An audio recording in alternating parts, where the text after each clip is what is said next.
Well, this legislative session, Florida's lawmakers increased the budget for Governor Ron DeSantis' election police. The state says the Office of Election Crimes and Security will improve election integrity. But the office has been accused of voter intimidation and has been heavily scrutinized since it arrested 20 people last August.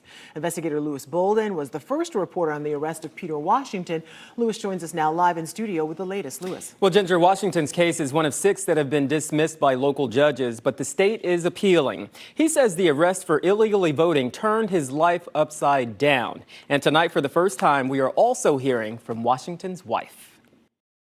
I think one of his biggest fears is probably not necessarily rejection, but like more so probably disappointing me. Peter Washington says his wife, Shalonda, has been his rock. I gotta be honest, she's been a great support in this situation. When law enforcement officers arrested Washington at his home last August, he says it was the pain it caused his wife that hurt the most. First time I ever seen her cry like that, and it hurted me so bad. What was so hurtful about this? It was the unknown. Like, we didn't know. I had never heard of anybody being arrested for voter fraud. Since his arrest for voting illegally in the 2020 election, Orange County Judge Jennifer Harris dismissed the charges against him, but the state is now appealing, and the damage to their life was already done. I lost my job. After the arrest? After the arrest. Washington lost his job supervising irrigation projects, and he had started his own business doing landscaping and irrigation work. But after the arrest hit the news, he says clients started having concerns. And I'm like, I've been on the property all this time and talked to these same people until they see me on TV. They never had a problem. The problem was with Washington's background. 27 years ago, Washington pled no contest to attempted sexual battery and was given probation. But he kept violating probation by not registering his address properly, according to the probable cause affidavit and state records. Because of the violation, in 2001, he served nearly 10 years in prison. Since then, he says he worked to be a model citizen by starting his business, a family, and being a deacon in his church.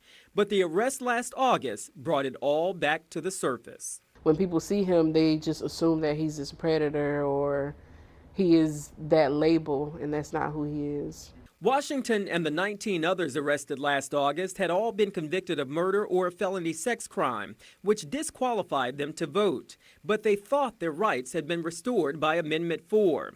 And the state allowed them all to register and sent them voter information cards in the mail.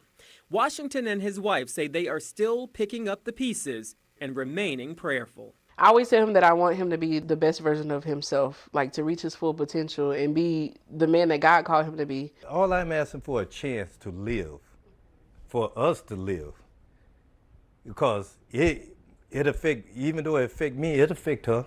Let us live.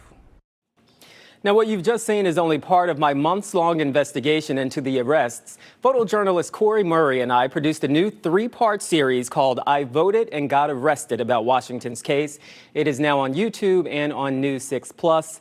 We used a different storytelling style than you typically see on TV, mainly so I could lay out all we've learned in a simple and informative way. Again, you can catch it by going to the WKMG News 6 Click Orlando YouTube page. Yeah, because there's so much that keeps revealing itself. So, Lewis, why do you think these cases have gotten so much attention? I think for a couple of reasons. Number one, I think a lot of people think it's all politically motivated.